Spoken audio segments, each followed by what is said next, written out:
The call that changed everything came 2 days into my retirement.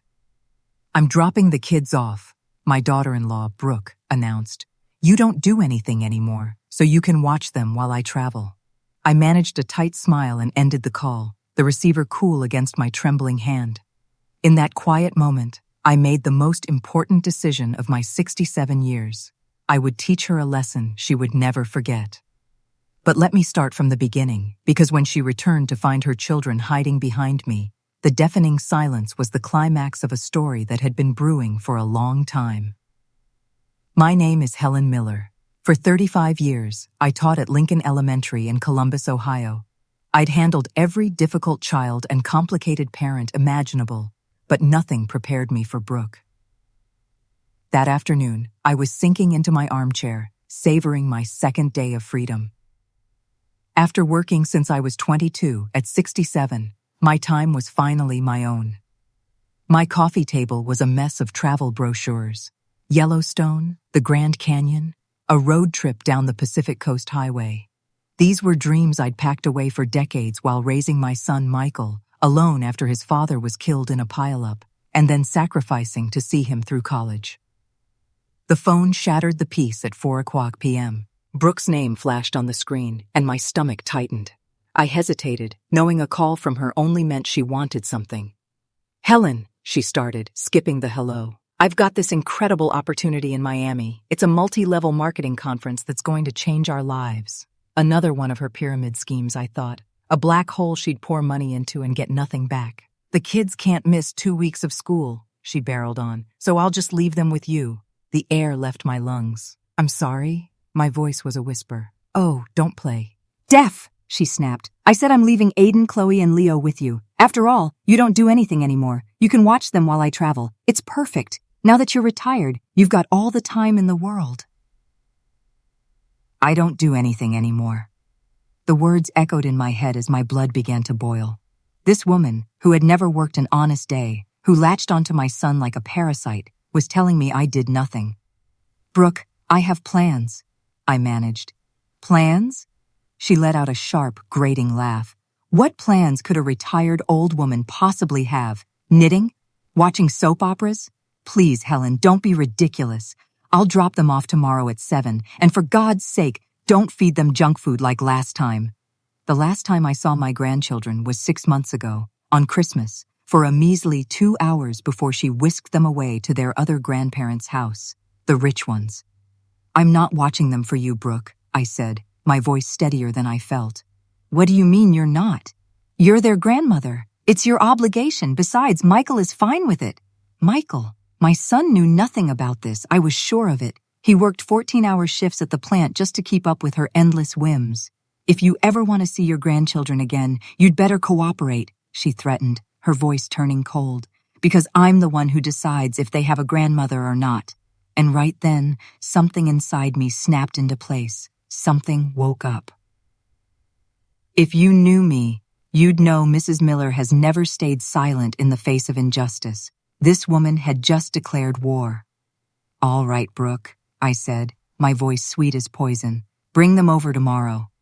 "That's more like it," she gloated. "And don't spoil them. They're difficult children because you never knew how to raise Michael properly. If he'd had a decent mother." I hung up before, as she could land the final blow. I sat there, my eyes fixed on my framed retirement certificate, 35 years shaping generations, and my daughter-in-law saw me as a free servant. But the most powerful lessons aren't taught with words. I picked up my phone. "Carol? Yes, it's Helen. I need your help. Remember those hidden recorders you used during your divorce? Perfect. And one more thing. Is your sister still working at Child Protective Services? Excellent." I hung up and calmly poured a cup of tea. Tomorrow, the real education would begin, but the student wouldn't be my grandchildren. Brooke was about to learn the most important lesson of her life. Never underestimate a retired teacher with free time and a burning desire for justice. Sleep was a stranger that night. I tossed and turned, memories of 35 years in the classroom crashing over me. How did I let my family treat me like old furniture, only useful when convenient? It all began when Michael was 3. His father, my Richard, left for a business trip one rainy morning and was caught in a 50-vehicle pileup. He clung to life for 3 days while I bled our savings dry trying to keep him with us. "Take care of our son," were his last words. "Make him a good man." And I tried. I was left with $100, a 3-year-old boy, and a teaching degree. Those first years were hell. I worked double shifts, mornings at the public school, afternoons tutoring. Michael always ate before I did. If we had money for new shoes, they were for him. If there was anything left for a birthday toy, I'd pretend I wasn't hungry. My mother used to say, "Helen, you're going to work yourself into an early grave. Find another husband." But I'd look at Michael with his father's big brown eyes and know no stepfather could love him as I did. So I pushed on alone. I'll never forget the Christmas Michael turned 8. I had scrimped for 6 months to buy him the bicycle he desperately wanted. On Christmas Eve, after he'd fallen asleep, I realized I didn't have $1 left for Christmas dinner. I sold my grandmother's locket, my only jewelry besides my wedding ring, for $50 to make him a turkey with all the trimmings. Michael never knew. In his eyes, his mother was invincible. When he hit high school, the expenses multiplied. Books, clothes, school supplies. I was still pulling double shifts and now selling pies at church bake sales on Sundays. My hands are wrinkled and stained, with joints swollen from kneading dough at 4 in the morning. But it was all worth it when Michael got his acceptance letter to Ohio State for industrial engineering. My heart burst with pride. My son, the son of the widow Miller, was going to be an engineer. It was during his junior year that Brooke entered the picture. "Mom, I want you to meet someone," he told me after church. There she was, a porcelain doll in a pastel pink dress. She hugged me warmly. "Oh, Mrs. Miller, Michael has told me so much about you. Raising such a wonderful son, all by yourself? You're my hero." How could I not fall for it? This beautiful young girl was calling me a hero. The first few years were good. Brooke would come over, help me cook, and tell me stories about her humble family in West Virginia. Her father was a coal miner, her mother a waitress. "That's why I get you, Mrs. Miller," she'd say. "We both know what it's like to struggle." It was all a fabrication, but I was so overjoyed to see Michael in love that I ignored the warning signs. They married the year Michael graduated. I paid for half the wedding with my retirement savings, telling myself it was an investment in my son's happiness. Brooke cried with what I thought was emotion. Now I know she was crying because she'd hoped for a more lavish wedding. The change was gradual, like poison in tiny doses. First came the subtle digs. "It's a sham." Michael didn't have a father figure. You can see it in his lack of ambition. "If you'd been better at saving, Michael could have gone to a private university." Each comment was a sharp jab, but I swallowed the pain for Michael. When Aiden, my first grandson, was born, I thought things might improve. I rushed to the hospital with the blanket I had spent 9 months knitting. Brooke glanced at it. "Thanks, but we already have everything from Nordstrom. This? I suppose we can donate it." While I was still buying clothes at Goodwill, she was swiping Michael's credit card at Nordstrom. Then came Chloe and Leo. With each grandchild, I was pushed further away. Brooke always had excuses. The children needed a strict routine. I would spoil them. My house wasn't child-proof. "You just don't get it, Helen," she told me once. "Kids today need early stimulation, English, swimming, robotics, not just peanut butter and jelly sandwiches like Michael grew up on." My son grew up with love, values, and the certainty he was cherished. But Brooke had begun her campaign to erase me. Michael, exhausted from work, didn't notice. The final blow came 2 years ago, on Chloe's 5th birthday. I had saved for 3 months to buy her the magnificent dollhouse she wanted. I showed up at their house, gift-wrapped beautifully. The party was in the backyard, a bouncy castle, clowns, even a princess. I wasn't on the guest list. "Oh, Helen, what a surprise," Brooke said, blocking the door. "This is a small party for her friends and their parents. You understand, right? They're different people. We wouldn't want you to feel uncomfortable." I could see Michael in the background. He glanced up, saw me, and looked away. He knew, and he did nothing. I left with the dollhouse and cried the entire drive home. That night, I donated it to an orphanage. And now, After years of humiliation, Brooke had the audacity to demand I be her free babysitter. But Brooke didn't know Mrs. Miller had learned more than just math and English in 35 years. I'd studied child eng, psychology, dysfunctional families, and narcissistic mothers who used children as weapons.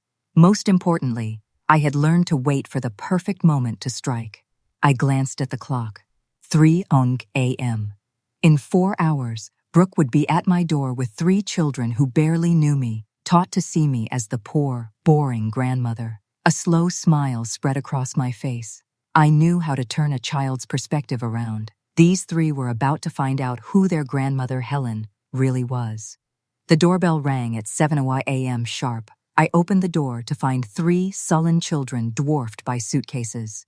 "I don't have time to chat," Brooke said without stepping inside. "Aiden's allergic to dust. Chloe won't eat anything green. Leo needs his iPad to fall asleep. Their meds are in the blue suitcase. I'll be back in 2 weeks. "And Michael?" I asked. "Isn't he coming to say goodbye?" "Michael's working. Someone has to support this family." She gave me a condescending look. "Not all of us are lucky enough to retire on a cushy government pension." My pension, $1,500 a month. Brooke spent more on her nails. The children shuffled in. Aiden, 12, had his face glued to his phone. 10-year-old Chloe wore a permanent scowl, and 7-year-old Leo scanned the room for a TV. "Be good for your grandmother," Brooke called, her tone void of conviction. Then she leaned in, her voice a venomous whisper.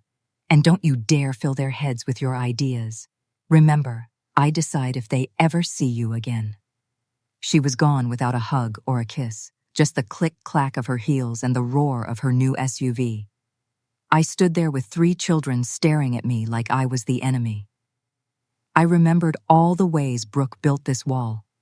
3 years ago, I tried to give Michael $500 for a car down payment. Brooke intercepted it.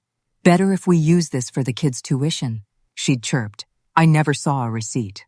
A month later, she sported a new Louis Vuitton handbag. Or when my sister Linda left me $5,000, I told Michael I could finally fix my leaky roof. But Brooke found out. "Helen, we're in a tight spot," she pleaded. "My company went under." Another failed scheme. "We'll pay you back with interest." It's been 2 years, and I haven't seen a dime. My roof still leaks. But her trip to Cancun with friends last year? That she could afford. "Grandma, what's the Wi-Fi password?" Aiden's sharp voice snapped me back. "I need it now." "The modem's broken," I lied, having unplugged it an hour earlier. "What? No way! Mom!" he screamed. "Your mom's gone, Aiden. Screaming won't fix it. You're the worst grandmother in the world. That's why nobody likes you." There it was, Brooke's poison from my grandson's mouth. It didn't hurt. I was ready. "I'm hungry," Chloe announced, "but I'm not eating anything you cook. Mom says you're a terrible cook." "And I want to watch YouTube," Leo piped up. "At home, I watch it all day." I looked at them, products of parental neglect masquerading as modern parenting, programmed to despise me. But then I remembered the moment Brooke crossed the line. Last Christmas, I'd cooked for 2 days, turkey with my mother's stuffing, green bean casserole, homemade cranberry sauce. I arrived at their house, the pan still warm. "Don't touch that!" Brooke shrieked as the kids ran to the kitchen. "We have no idea what conditions your grandmother cooked that in. We'd better just order a pizza." Pizza. On Christmas Eve. I watched as she scraped my food into the garbage. "Grandma's food is too greasy," she explained to them, "and her kitchen probably has cockroaches." A lie. My kitchen is spotless, but Michael was there. He saw it all and just said, "Brooke knows what's best for the kids." That was the night I accepted my son was lost to me, but my grandchildren might still have a chance. "Grandma, do something! We're bored!" Aiden grumbled. "You know what?" I said calmly. "Your mother asked me to take care of you, not entertain you. There's food in the kitchen, water in the tap, and beds upstairs. If you want anything else, you'll have to earn it." "Earn it?" Chloe looked offended. "We're kids. We don't have to earn anything." "In this house, everyone contributes," I stated. "That's how I was raised, how I raised your father, and how things will work for the next 2 weeks." "I'm telling Mom you're being mean," Leo threatened. "Go ahead," I said. "And tell her I found her Facebook page fascinating, especially the photos from Puerto Vallarta last month when she was supposedly at a training seminar. The children fell silent, sensing a shift in the air. Their grandmother was not the woman they thought she was. That first night was pure hell. Aiden kicked his bedroom door until it was dented. Chloe wailed for hours. Leo deliberately wet the bed. They were trying to break me. But then, I made a discovery. Around 2 a.m., I heard quiet sobs from Chloe's room. These were genuine tears. I slipped in and found her clutching a crumpled photograph. "What's that, sweetheart?" I asked softly. She jumped, startled, and shoved it under her pillow. "Nothing! Go away!" But I had seen it. It was a picture of me holding her as a baby, one of the few times I was allowed to. "Do you miss your mom?" I asked, sitting on her bed. "No," she answered quickly. "Mom always leaves. We're used to it." There it was, the first tiny crack. Brooke hadn't just abandoned me. She had abandoned her own children, using expensive gifts as a cheap substitute for love. "Chloe, how often does your mom go on these trips?" I asked gently. "I don't know. Once a month, maybe more. She always says it's for work, but..." "But what?" "Nothing. I'm not supposed to talk about it. Mom says family problems stay in the family." The golden rule of every abuser. I got up to leave, then turned back. "Chloe, would you like to learn how to make those pecan cookies you used to love?" Her eyes lit up for a second. "Mom says your kitchen is dirty." "Your mom says a lot of things," I replied.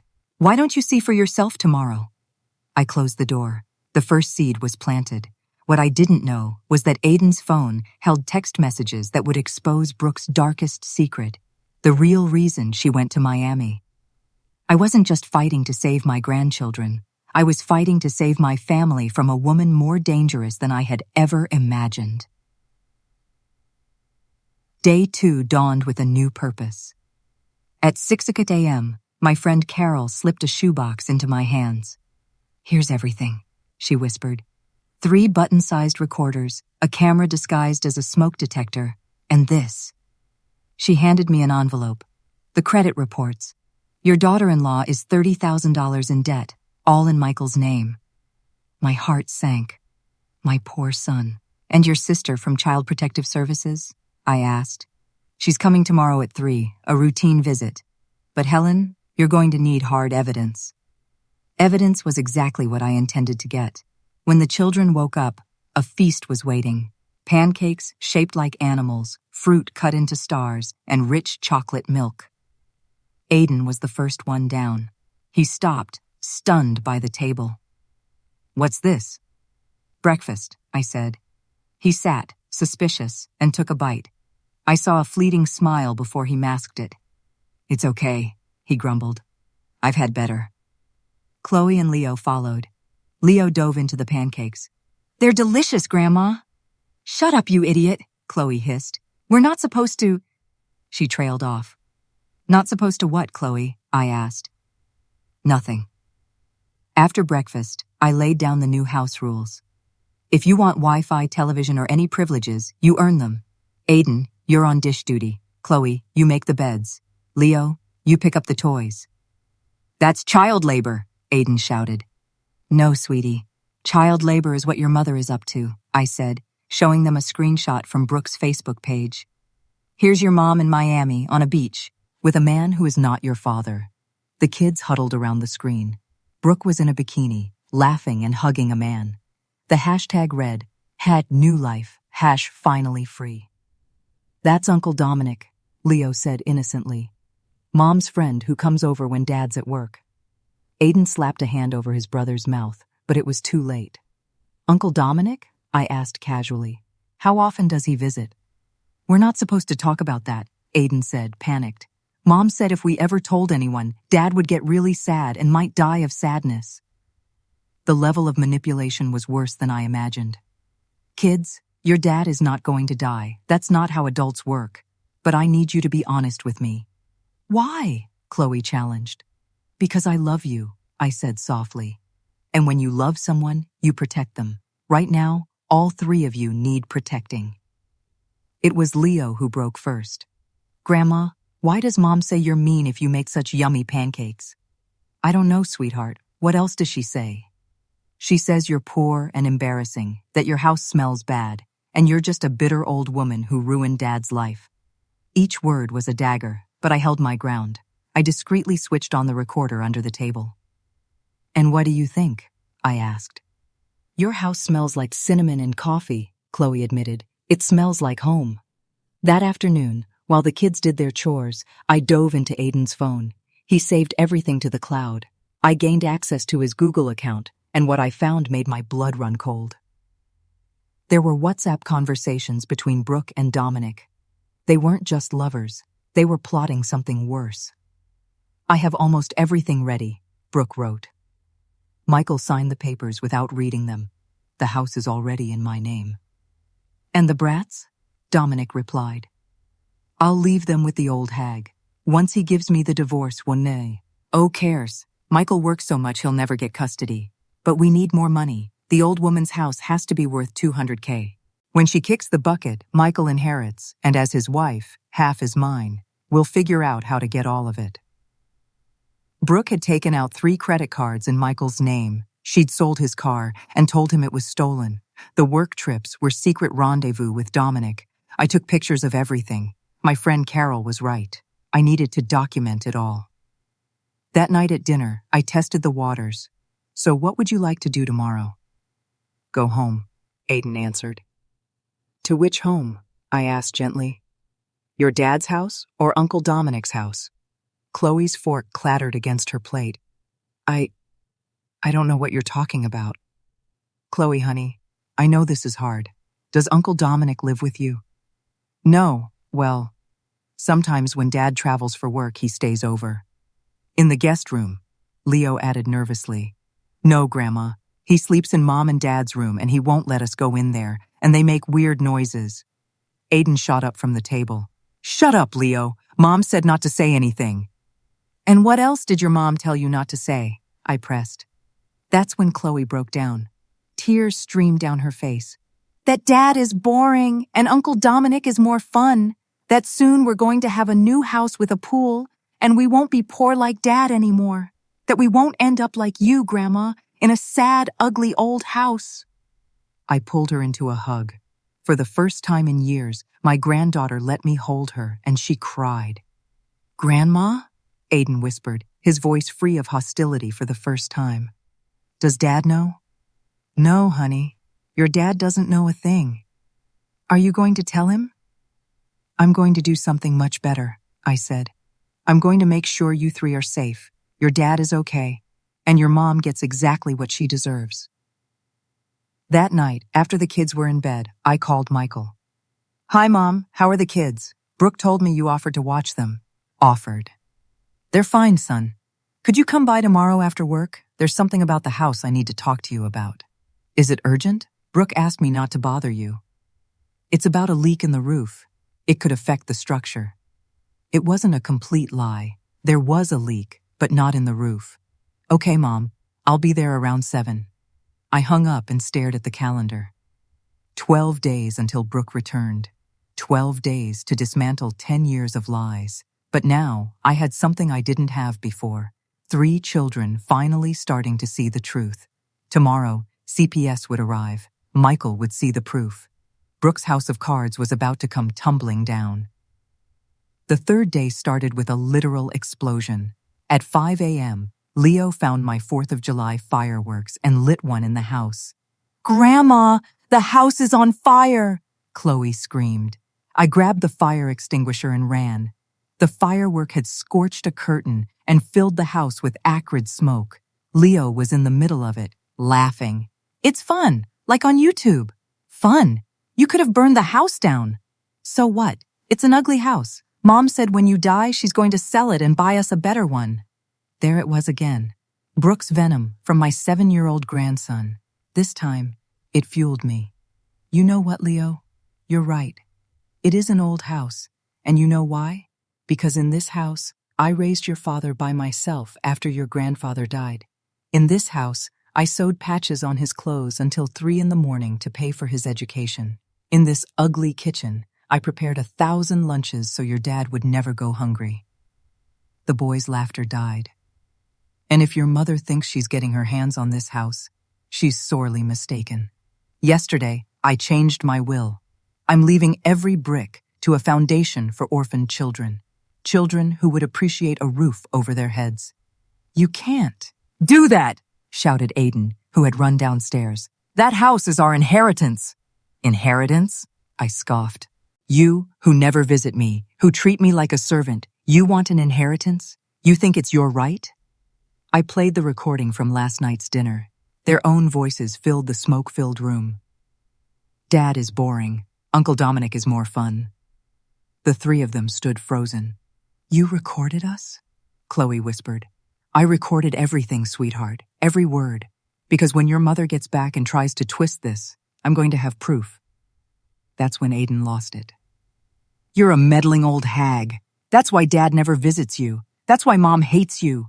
You're just a bitter woman who can't stand to see anyone happy." He started hurling things. My mother's vase, picture frames, my retirement diploma, screaming profanities a 12-year-old shouldn't know. "I hate you! I wish you were dead!" Chloe ran to the kitchen and began smashing plates. "If you don't give us the Wi-Fi right now, we're going to destroy your house." Leo grabbed my photo albums and started ripping out pages. Photos of my wedding, of Michael as a baby, pieces of my history fluttered through the air. I stood calmly in the eye of the hurricane, watching as the hidden camera recorded every second. After 20 minutes of destruction, they were exhausted, panting in the wreckage. "Are you finished?" I asked quietly. They looked at each other, bewildered. "Good. Now you're going to clean up every last piece. And while you do, think about this. Your mother left you here because she doesn't love you. If she loved you, she wouldn't be in Miami with Uncle Dominic. She wouldn't use you as weapons. She wouldn't teach you to hate the only person who truly cares about you." "You don't care about us," Aiden shot back. "Really? Who convinced your father not to sell this house when he lost his job? Who lent him money for your tuition when Brooke blew the savings? Who has been putting money aside for your college, education since the day you were born?" I pulled 3 savings passbooks from a drawer. Aiden, $4,500. Chloe, $3,800. Leo, $20,500. Every month, out of my $1,500 pension, I put away $100 for each of you. Since I'm not allowed to see you, I figured I could at least help secure your future. But you know what? Tomorrow, I'm closing these accounts. I'll give the money to children who value the efforts of others. Aiden snatched his passbook, his hands trembling. $4,500. For me? It was for you, I corrected him. Not anymore. Chloe broke first. Grandma, we didn't know. You didn't know? Or you just didn't want to? It's easier to believe your mother's lies than to think for yourselves, isn't it? Just then the doorbell rang. It was Lauren, Carol's sister from Child Protective Services. Good morning, Mrs. Miller. I'm here about an anonymous call regarding possible child neglect. The children's faces went white. Please come in. As you can see, the children have just had an episode. Lauren surveyed the destruction and started taking pictures. The children did all this? Mom says it's their way of expressing themselves, Leo murmured. Your mother encourages you to destroy property? Mom says Grandma is old and her things don't matter, Chloe replied. Lauren scribbled in her notepad. And where is your mother? Lauren asked.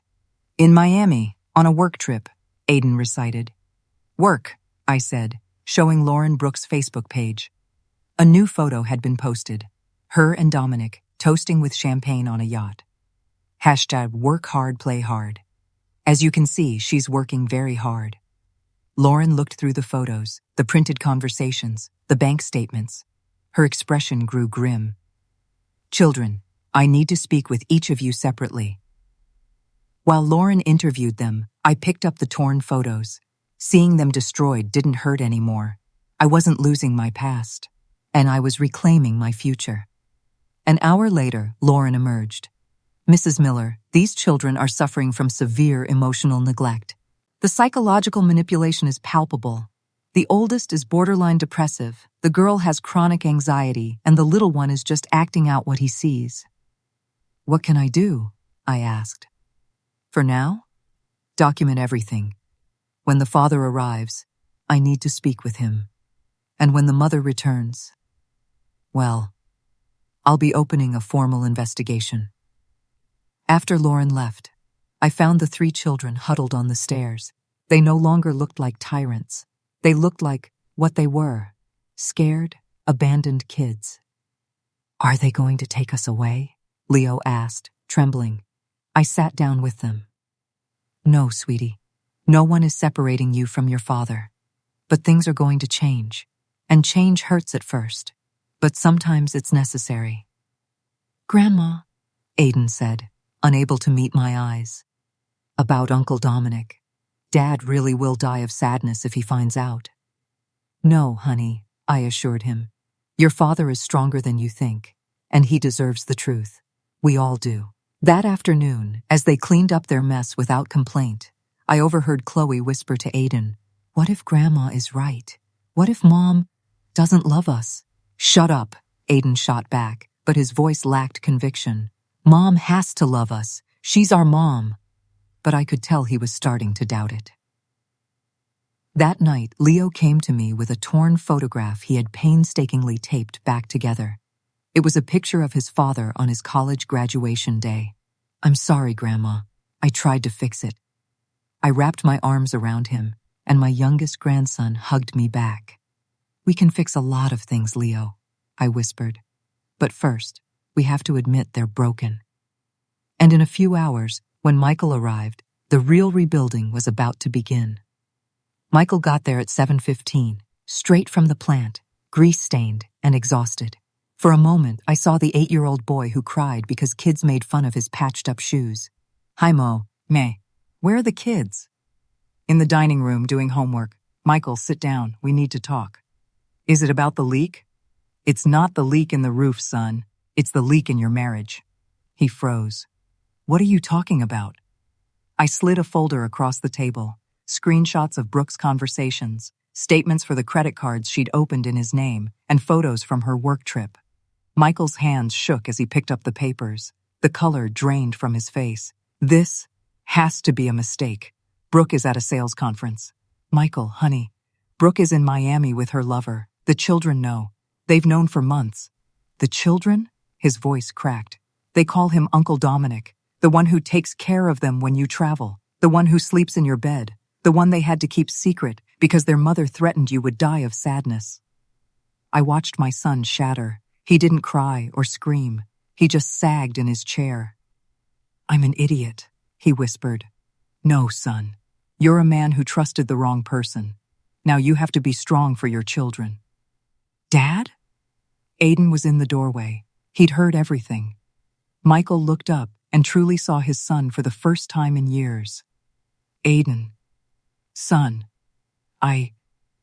We already knew, Dad," Aiden said quietly. "We've known for a long time." Chloe and Leo appeared behind him, clustered in the doorway. "Come here," Michael said, opening his arms. I watched my grandchildren run to their father. The 4 of them held each other and cried while I went to make coffee. Sometimes, tears are the only way to wash away the pain. That night, after Michael put the kids to bed, I sat alone, planning. Brooke had underestimated the retired teacher. Now, she was about to get the lesson of a lifetime. The days that followed were intense. Michael took a week of vacation, his first in 3 years, and moved in with the kids. We launched the Wochelis Respect Project. First, schedules. Wake up at 7, breakfast, educational activities, lunch, earned free time, dinner, and bed by 9. "But at home we go to bed whenever we want," Chloe protested. "And that's why you are the way you are," I replied. "A brain needs routine to feel safe." Second, responsibilities. Aiden helped me in the garden, Chloe helped in the kitchen, Leo organized toys. "This is exploitation," Aiden muttered. "No," Michael corrected gently. "This is family. Everyone contributes." Third, real consequences. No chores, no Wi-Fi. Yelling meant a timeout. Breaking something meant fixing it or paying for it. Most importantly, we started family sessions with Dr. Wallace, the psychologist Carol recommended. These children have been used as pawns in a sick game, she told me.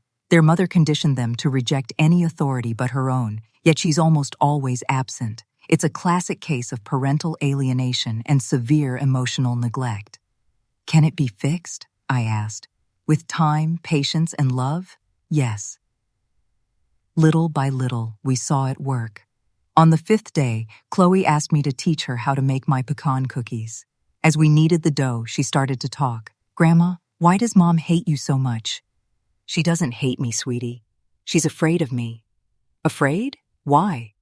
Because I represent everything she's not. I've worked my whole life, built something, raised a son with good values. She wants everything easy. I'm a reminder she chose the wrong path. Is Mom a bad person? She asked. I chose my words carefully. Your mom is lost. She's so tangled in her lies, she doesn't know how to get out. But that doesn't excuse the hurt she's caused. On the 7th day, Aiden found me mending a shirt. Grandma, can I ask you something? Why did you never defend yourself? When Mom said bad things about you, why didn't you say anything back? Because I thought keeping the peace was more important than being right, I admitted. It was a mistake. Sometimes, silence isn't peace, it's complicity. I regret not acting sooner, but I don't regret acting now. On the 8th day, something incredible happened. Leo brought me a drawing he had made. It was our family, Michael, the 3 kids, and me in the center. Brooke was nowhere in the picture. Where's your mom? I asked gently. Mom's on a trip, he replied. She's always on a trip, but you're always here. That night, Michael and I had a long, overdue conversation.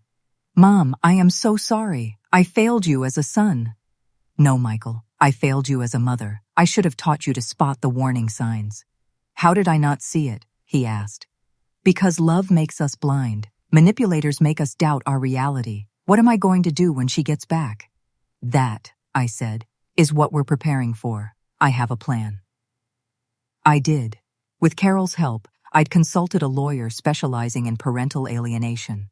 With Lauren from CPS, we had a comprehensive file. With Dr. Wallace, we had psychological evaluations. On the 9th day, the kids organized a special dinner for me and their dad. They cooked, set the table, and made a centerpiece from my garden. It's to say thank you, Aiden explained, a world away from the hostile boy who arrived a week ago. Thank you for not giving up on us. During dinner, Michael's phone buzzed. It's Brooke. She'll be back in 5 days and hopes the kids are ready. Ready for what? Chloe asked. Michael looked at me, and I nodded. It was time. Kids, he began. When your mother gets back, things are going to change. Dad is filing for divorce. I braced for tears, but Leo just asked, will we still get to come to Grandma's house? You're going to live with me, Michael said firmly. And you'll see your grandma every day if you want. And Mom? Aiden asked, trying to sound indifferent. Your mom will have to make some decisions, Michael said carefully. But no matter what, you are all going to be okay, I promise. That night, tucking Leo in, he whispered, Grandma, I don't even miss the iPad anymore. It was a small miracle. We had 5 days until Brooke's return, 5 days to finish our preparations. When she walked through that door, she wouldn't find broken children or a submissive mother-in-law. She'd find a united, resilient family, ready for battle. I, the old teacher who didn't do anything, was about to teach her the most important lesson of her life. The 10th day started with a revelation. Chloe crept into my room at 6 a.m., her eyes wide and bloodshot. Grandma, I have to tell you something. Mom has another phone, a secret one. I saw it by accident and... She trailed off, trembling. And what did you see, honey? Photos of her with Uncle Dominic, but also documents, papers from a bank in Miami, and something about a house she bought there. My heart stopped. A house in Miami. And more, she whispered. An email from a lawyer about custody. Mom is planning to take us to Miami to live with Uncle Dominic. It said something about the U.S. not having an extradition treaty for civil cases. My God, she was planning to abduct the children and vanish. Anything else? I asked, trying to keep my voice steady. Chloe pulled a small USB drive from her pocket. I copied everything. I guess, deep down, I knew someone would need to see it. I hugged my fierce, brave girl. My 10-year-old granddaughter had carried this terrifying secret alone. I plugged the drive into my laptop. The findings were devastating. There was proof of the Miami house, purchased in Dominic's name with money Brooks siphoned from their joint accounts. There was also a detailed plan. Phase 1, convince M I need a training trip. Phase 2, Dominic will empty the house of valuables. Phase 3, when I get back, provoke a huge fight with the old woman, make it look like she mistreated the kids. Phase 4, use 2, Hat as an excuse to leave with the children. Phase 5, once in Miami, no going back. The most chilling part was an audio file of Brooke on the phone. I don't care if the brats cry for their dad, she was saying. They'll forget him. Michael is so pathetic he won't fight.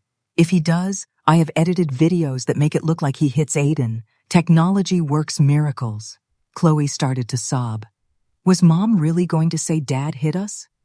Your mom would do whatever it took, I said grimly. But Dad has never laid a hand on us. Never. I know, my love. That's why I've been recording everything. To protect you and your dad. Aiden walked in. Chloe told him everything. Fury ignited in my grandson's eyes. I'm going to kill her. I'm going to... No, Aiden. I cut him off. You're not doing anything violent. That's what she wants. We're going to be smarter. How? He demanded. With the truth, I said, and the law on our side. I immediately called the lawyer. He told me to bring Michael to his office. While we waited, Leo joined us. Why is everyone sad? We're not sad, sweetie, I told him. We're getting ready. Ready for what? To protect our family. Leo was quiet, then said something that shattered my heart. Grandma, I know Mom doesn't love me. Once I heard her telling Uncle Dominic I was a mistake, that if it weren't for me, she would have been free a long time ago. 7 years old. My grandson heard his own mother call him a mistake. I pulled him onto my lap. Leo, you are not a mistake. You are a gift. If your mother is too blind to see that, it's her loss, not yours. Then why did she have me? He whispered. It was Aiden who answered. To trap Dad. Mom got pregnant with you right after Dad asked for a divorce the first time. Dad wanted a divorce before? Chloe was stunned. Yeah, about 3 years ago, Aiden said. Dad found out Mom had spent all of and Pa Richard's life insurance money on a trip with her friends. But then Mom told him she was pregnant with Leo, and Dad stayed. And Richard's life insurance. Michael promised he was saving it for the children's college fund. Now I knew where it had gone. Michael walked in, devastated. Mom, I just came from the bank. Brooke emptied our savings account yesterday. $38,000. Everything. It's all gone. Sit down, son, I said gently. There's more. I showed him everything from the USB drive. With each new piece of evidence, Michael seemed to age a decade. How could I have been so blind? He whispered. Dad, Aiden said, sitting beside him. It's not your fault. Mom is a really good liar. But I'm their father. I should have protected them. You're protecting us now, Chloe said, putting her hand on his arm. That's what counts. The lawyer, Mr. Martinez, arrived at noon. With this evidence, he said after reviewing everything, we can stop her from taking the children and request an immediate restraining order. Attempted parental kidnapping is a felony. That, plus the financial fraud. We're talking potential jail time. I don't want her to go to jail, Michael said quietly. I just want my kids safe. Dad, she was going to frame you for hitting us, Aiden reminded him. She was going to destroy you. Still, Michael insisted, I don't want my children to see their mother in prison. Mr. Martinez nodded. We can offer her a deal. She signs away all custody rights, returns the money, and we don't press criminal charges. But we need to act fast. What if she suspects something? Michael asked. She gets back in 4 days, I said. Perfect. That gives us enough time. After the lawyer left, we sat together in my small living room. Kids, Michael began, I want you to know that no matter what happens with your mom, I will always be here for you, and so will your grandma. Is Mom going to go to jail? Leo asked. We don't know, Michael answered honestly. But she has to face the consequences. Are we going to see her again? Chloe's voice was carefully neutral. That will depend on her and what a judge decides is best for you.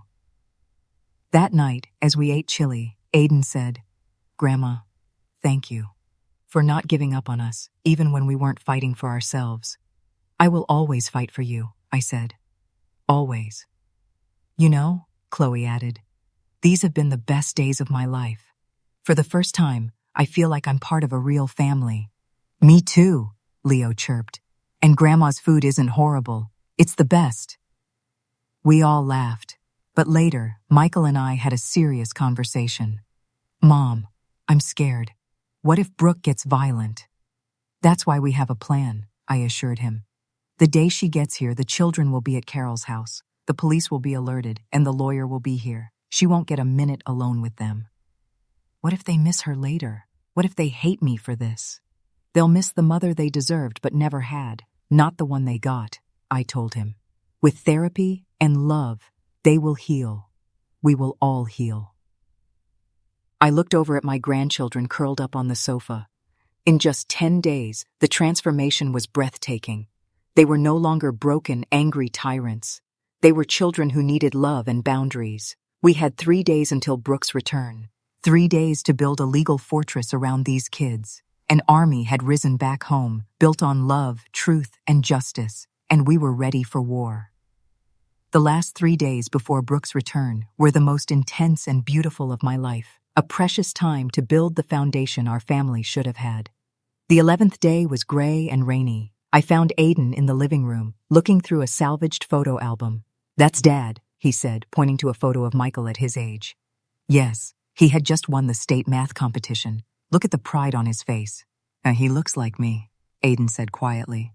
No, sweetie, you look like him, inside and out. You have his intelligence, his good heart. It was just buried under a lot of pain. Aiden turned the page. There I was, 35, beaming with my first class. You looked happy, Grandma. I was, I said. Teaching was my passion, just like cooking, just like loving you all. Why did you let Mom push you away? He asked. I sat beside him. Out of cowardice, I suppose. I thought if I didn't make waves, she would change. But abusers don't change when you submit. They just get stronger. Grandma, do you think I'm like Mom? Sometimes I feel so much anger. Anger doesn't make you a bad person, Aiden. It's what you do with it that defines you. Your mother uses her anger to hurt. You can use yours to protect, to build, to change things that are wrong. That morning, I taught them to make my mother's famous chili, a 4-hour ritual I had waited years to share. Why is it so complicated? Chloe asked. Because the best things in life take time, patience, and love, I told her. There are no shortcuts to anything worthwhile. Leo toasted the spices, his face a mask of concentration. It smells like Christmas, he declared. It smells like tradition, I corrected gently. My great-grandmother, your great-great-grandmother, made this same chili. A part of her lives on in us. Are we history? Leo asked. We are living history, my love. Every one of us carries the stories of those who came before. While we cooked, Michael sat with the lawyer, finalizing their strategy. Every so often, he would look over at us, a sad, hopeful smile on his face. Dad seems different, Chloe observed. Your dad is waking up from a very long, bad dream, I explained. That afternoon, Dr. Wallace came for a special family session. I want each of you to write a letter to Brooke, she instructed. You're not sending it. This is to get out everything you're holding inside. Aiden filled 3 pages with furious words. Chloe wrote a single page of heartbreaking questions. Leo drew a picture of his Mo, there as a monster with suitcases for hands. Michael wrote 1 line. I forgive you, but I will not allow you to cause any more harm. I wrote, I failed as a mother-in-law by not stopping you sooner. I will not fail as a grandmother.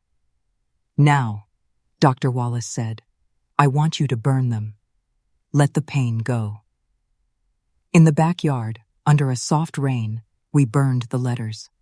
As the paper curled into ash, Leo asked. Are we free now? Now, the doctor replied. We begin to be free. The 12th day was for practical preparations. Carol came over with her sister, Lauren, from CPS. The day Brooke gets here, the children will be at my house, Carol said. It's better if they don't witness the confrontation.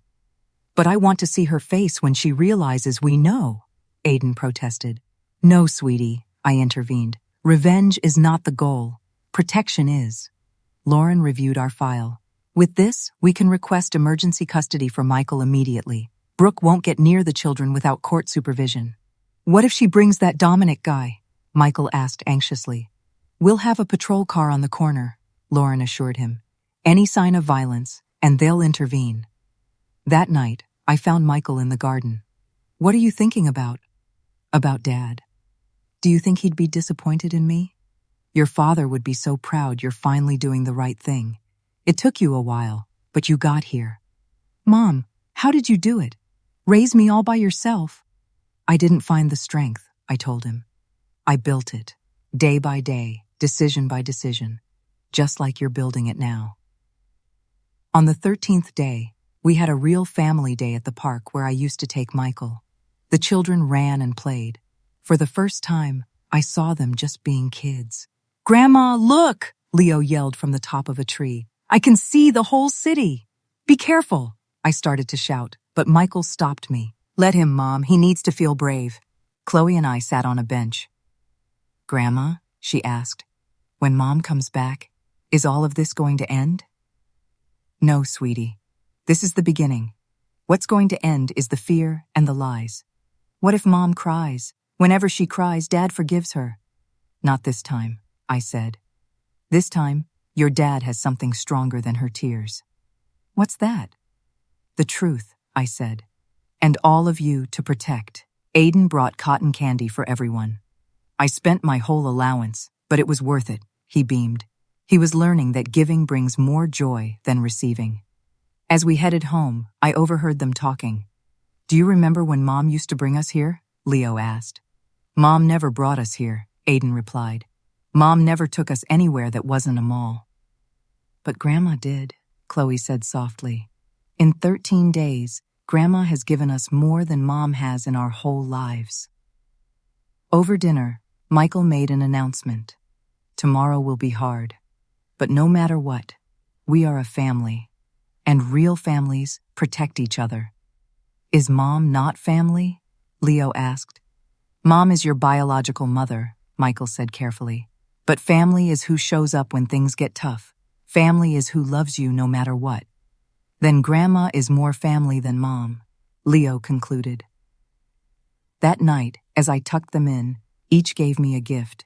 Aiden whispered, Grandma, thank you for not giving up on me. Chloe said, Grandma, I want to be just like you when I grow up. And Leo asked, Grandma, can I call you Mama Helen? I already have a mom, but I need a real mom. I couldn't stop the tears. Michael and I stayed up late, going over the plan one last time. At 10 a.m., I take the kids to Carol's. At 11, the lawyer arrives. Brooke gets in at noon. We'll be ready. Before bed, I looked at the photos I'd taken over the past 13 days. The transformation was astonishing. Tomorrow, Brooke would return, expecting a submissive mother-in-law and battered children. Instead, she would walk into the consequences of her actions. She would find that the family she tried to tear apart had become an unbreakable wall. I was ready to deliver my final, definitive lesson. It was 11:58 a.m. Michael, Mr. Martinez, and I sat in the living room, legal documents spread across the coffee table. My phone buzzed. Kids are fine, playing in the yard. At 12:03, we heard Brooke's SUV. My heart hammered. Calm down, Mom, Michael said, taking my hand.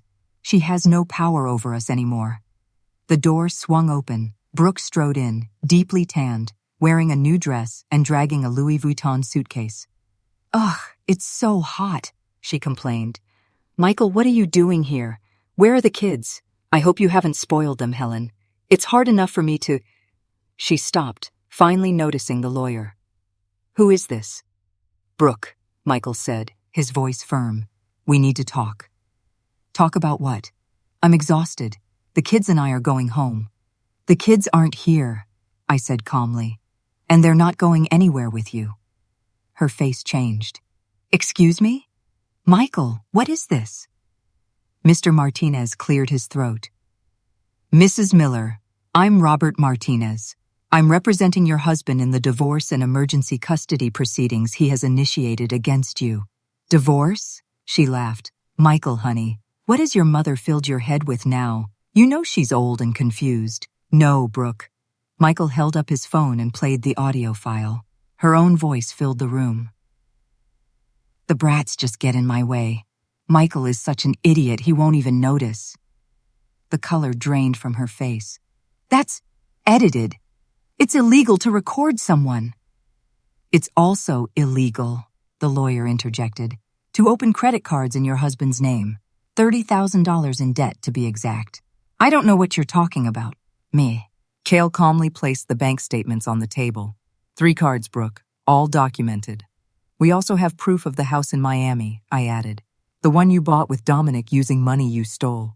I didn't steal anything. That's joint money, which you emptied to purchase a property in your lover's name, the lawyer specified. That, Mrs. Miller, is marital fraud. Brooke's eyes locked on me, blazing with hatred. You! This is all your fault, you meddling old woman. No, Brooke. You broke this family. I just held up a mirror to your actions. Actions? What? Are you going to sue me for being unhappy? No, Mr. Martinez said, pulling out another document. We're suing you for attempted international parental kidnapping. We have your entire plan, in your own words. Brooke staggered back. The children are mine. I gave birth to them. Children are not property, I replied. And after 13 days here, they've made their own decision. What did you do to them? Brainwash them? This is parental alienation. Michael let out a bitter laugh. Parental alienation? Seriously? The woman who told our children their grandmother was a dirty, poor old woman is crying alienation? I want to see my children. Now, she demanded. No, Michael's voice was like steel. First, we establish the terms. Mr. Martinez opened his briefcase. Ma'am, you have 2 options.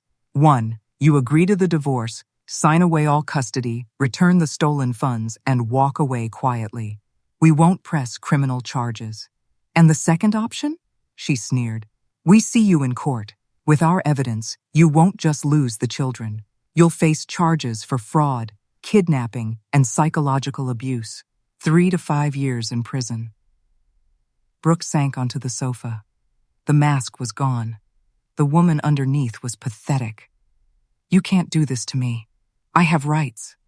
The children have rights too, I said. The right not to be manipulated, used, or abandoned. I never abandoned them. Really? How many work trips have you taken this year, Brooke? 18. We have it documented. That's a lie. I held it up my phone and showed her the Facebook photos, her and Dominic on every trip. The children know everything, Brooke. They know about Uncle Dominic. They know he sleeps in their father's bed. They know you call them brats. They know you were planning to take them away forever. I want to talk to them, she insisted. Not until you sign those papers, Michael said. Brooke fumbled for her phone. I'm calling Dominic. He's a lawyer. Go ahead, Mr. Martinez said. But he's already been notified he's implicated in a financial fraud investigation. I doubt he'll want to get in deeper. She dialed. Once, twice, 3 times. No answer. He abandoned me, she whispered, stunned. Just like you abandoned your family, I said. She shot to her feet. This isn't over. I will get my children back. Mom? We all turned. Chloe was in the doorway. She had slipped away from Carol's house. My baby, Brooke cried, rushing toward her, but Chloe stepped back. Don't touch me. Chloe, sweetheart, what did they do to you? Grandma didn't have to tell me anything, Chloe said, her voice shaking, but strong. You said it all, in your texts, in your lies, in every single time you left us. I was working for a better life. No, you were traveling with your lover while we felt like orphans. Aiden and Leo appeared behind her. It's okay, I told Carol, who had rushed up behind them. Maybe this is what needed to happen. Brooke tried to appeal to Aiden. Son, your sister is confused. No, Mom, Aiden cut her off. You're confused if you think we're ever going back with you. I am your mother. A mother doesn't call her son a mistake, Leo said, his little voice ringing. I heard you. Brooke went pale. A mother doesn't steal her kids' college money, Aiden added. A mother doesn't use us to cover her lies, Chloe continued. A mother protects us, they said in unison. Like Gras, NDMA does. The silence was absolute. You are going to pay for this, Helen, she finally hissed. You have no idea who you're messing with. Oh, I know exactly who I'm messing with, I said. A narcissist who mistook my kindness for weakness.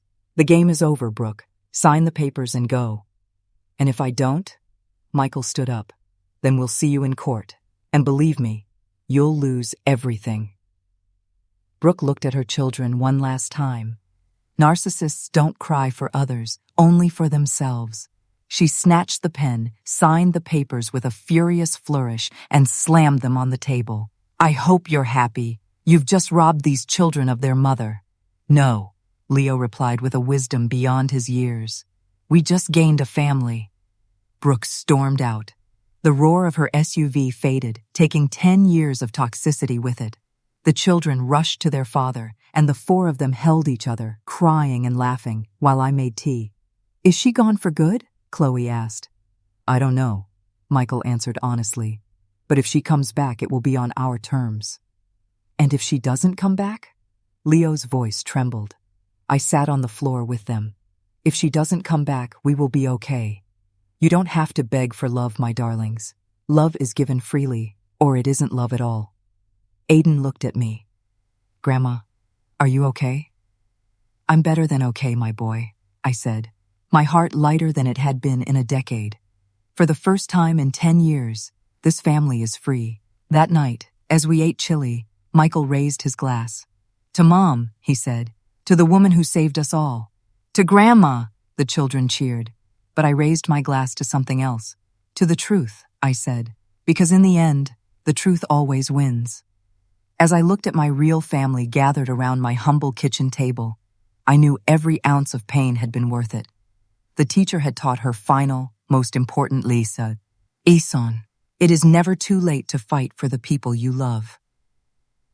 3 weeks of blissful peace passed before Brooke reappeared, unannounced and not alone.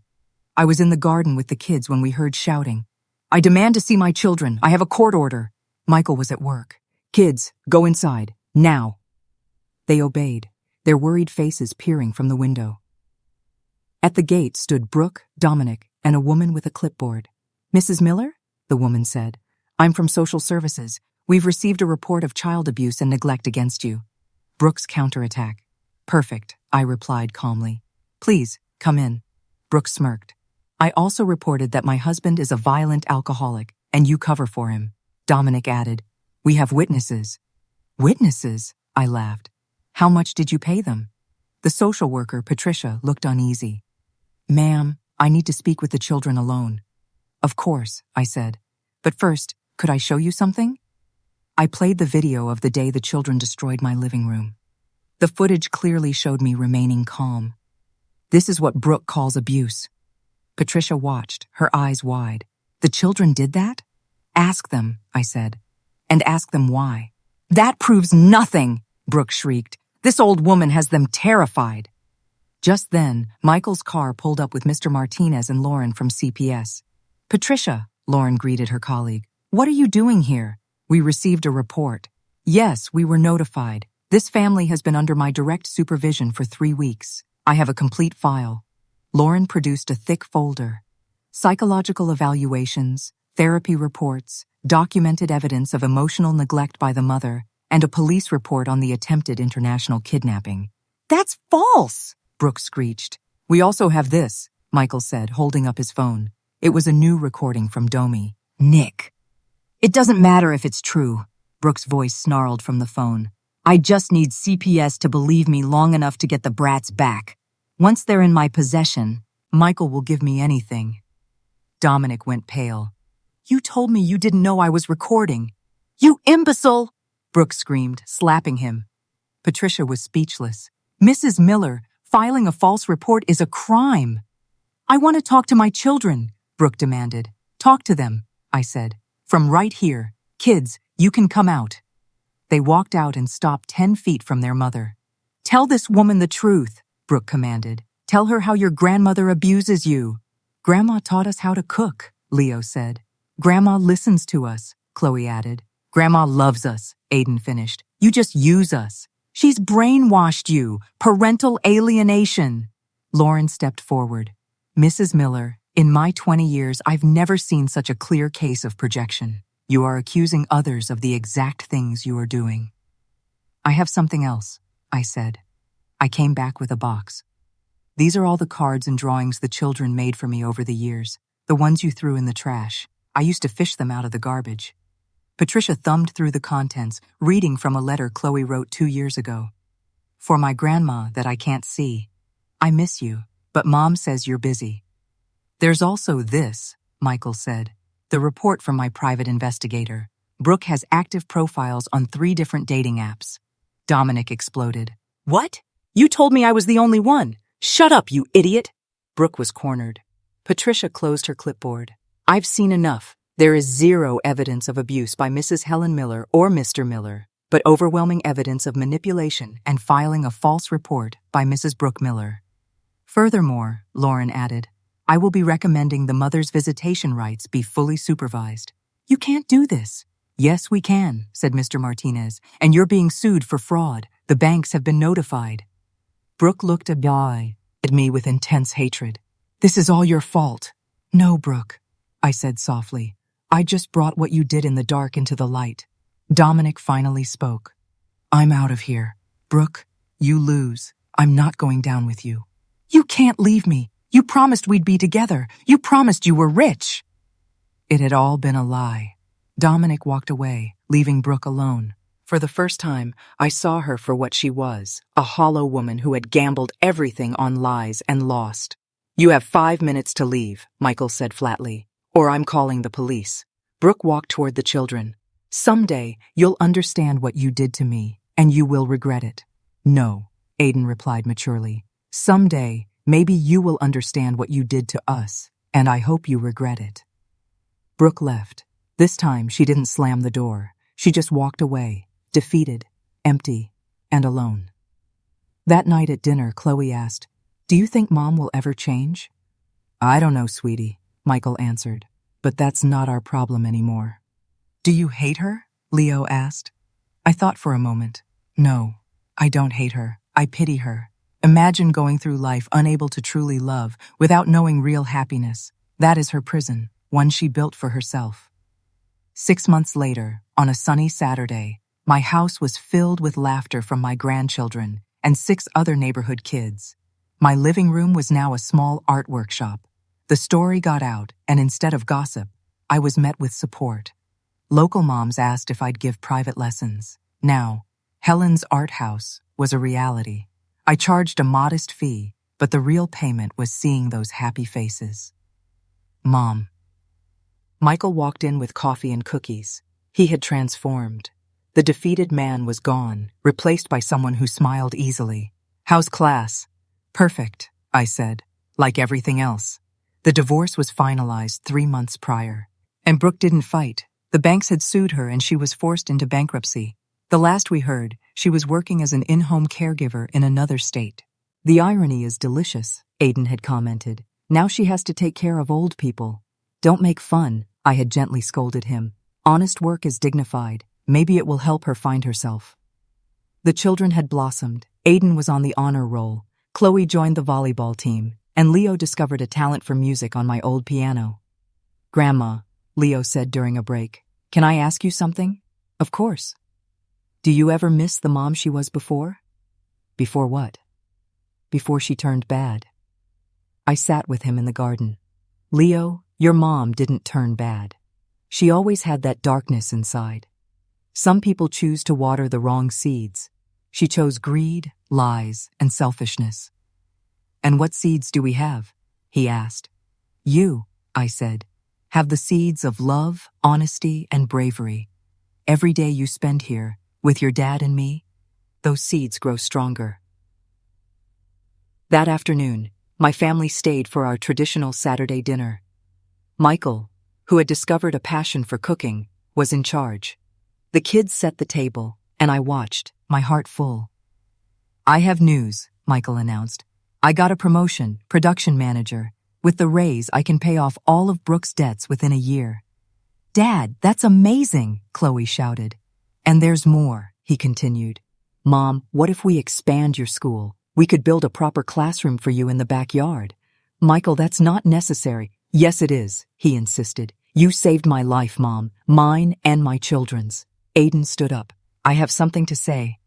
I wrote an essay for the school writing contest about Grandma." He cleared his throat and read, "My hero doesn't wear a cape. My hero is 67 years old, has wrinkled hands, and the biggest heart in the world. My hero is my grandmother, who taught me that true love isn't bought. It's built with patience, boundaries, and presence. My grandmother saved me from becoming a monster. She taught me that family isn't just blood, it's a choice, and I choose my grandmother, today and always." I couldn't hold back the tears, neither could Michael. "I wrote something too," Chloe said, pulling a paper from her pocket. "A poem. Once there was a girl so lost, in a world of lies and frost. A grandma came with love so true and showed her a path, fresh and new. Now the girl is lost no more, for she found love at her grandma's door." Leo, not wanting to be left out, held up a drawing. "I didn't write anything, but I made you this." It was all of us, holding hands in front of my house. Above our heads, he had written, "My real family." That night, after everyone was asleep, I went to the garden. The full moon lit my tomato plants, just beginning to bear fruit. I thought of my Richard.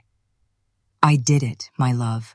I raised our son, and now I'm raising our grandchildren." I thought of Brooke, alone somewhere. "I hope you find peace," I whispered to the wind. "I hope you understand love isn't something you manipulate, it's something you cultivate." And then I thought of myself, the retired teacher who didn't do anything. I smiled. I had never done so much. I had never been so happy. The following Monday, I got a call. "Mrs. Miller, this is the principal of Lincoln Elementary. We've heard wonderful things about your art school. Would you be interested in giving workshops here?" Life was giving me back everything I had ever sown, with interest. But the greatest reward came on Mother's Day. The children woke me with breakfast in bed. "Happy Mother's Day, Mama Helen," they shouted. "But I'm your grandmother," I laughed. "You're more than that," Michael said from the doorway. "You're the mother we all needed." They handed me a large envelope with legal papers. "What is this?" "The children want you to be their legal guardian too," Michael explained. "In case anything happens to me, they want to stay with you, not Brooke." "It was our idea," Aiden said proudly. I cried tears of pure, unadulterated joy. That afternoon, my family stayed for our traditional Saturday dinner. Michael, who had discovered a passion for cooking, was in charge. The kids set the table, and I watched, my heart full. "I have news," Michael announced. "I got a promotion, production manager. With the raise, I can pay off all of Brooke's debts within a year." "Dad, that's amazing," Chloe shouted. "And there's more," he continued. "Mom, what if we expand your school? We could build a proper classroom for you in the backyard." "Michael, that's not necessary." "Yes, it is," he insisted. "You saved my life, Mom, mine and my children's." Aiden stood up. "I have something to say. I wrote an essay for the school writing contest about Grandma." He cleared his throat and read, "My hero doesn't wear a cape. My hero is 67 years old, has wrinkled hands, and the biggest heart in the world. My hero is my grandmother, who taught me that true love isn't bought. It's built with patience, boundaries, and presence. My grandmother saved me from becoming a monster. She taught me that family isn't just blood, it's a choice. And I choose my grandmother, today and always." I couldn't hold back the tears. Neither could Michael. "I wrote something too," Chloe said, pulling a paper from her pocket. "A poem. Once there was a girl so lost in a world of lies and frost. A grandma came with love so true and showed her a path, fresh and new. Now the girl is lost no more, for she found love at her grandma's door. Leo, not wanting to be left out, held up a drawing. I didn't write anything, but I made you this. It was all of us, holding hands in front of my house. Above our heads, he had written, "My real family." That night, after everyone was asleep, I went to the garden. The full moon lit my tomato plants, just beginning to bear fruit. I thought of my Richard. I did it, my love. I raised our son, and now I'm raising our grandchildren. I thought of Brooke, alone somewhere. I hope you find peace, I whispered to the wind. I hope you understand love isn't something you manipulate, it's something you cultivate. And then I thought of myself, the retired teacher who didn't do anything. I smiled. I had never done so much. I had never been so happy. The following Monday, I got a call. "Mrs. Miller, this is the principal of Lincoln Elementary. We've heard wonderful things about your art school. Would you be interested in giving workshops here?" Life was giving me back everything I had ever sown, with interest. But the greatest reward came on Mother's Day. The children woke me with breakfast in bed. "Happy Mother's Day, Mama Helen," they shouted. "But I'm your grandmother," I laughed. "You're more than that," Michael said from the doorway. "You're the mother we all needed." They handed me a large envelope with legal papers. "What is this?" "The children want you to be their legal guardian, too," Michael explained. "In case anything happens to me, they want to stay with you, not Brooke." "It was our idea," Aiden said proudly. I cried tears of pure, unadulterated joy. As we all sat on my bed, Leo asked, "Grandma, are you happy?" I looked at my son, whole again, at my grandchildren, healing and thriving, at my house, full of life. "I'm more than happy, my love," I said. "I am complete." And it was true. It wasn't about Brooke losing. It was about us winning. We won our freedom, our peace, our true love. The teacher had taught her final lesson, but the learning would continue every day for the rest of our lives. Because that's what a real family is, a classroom where we never stop learning how to love,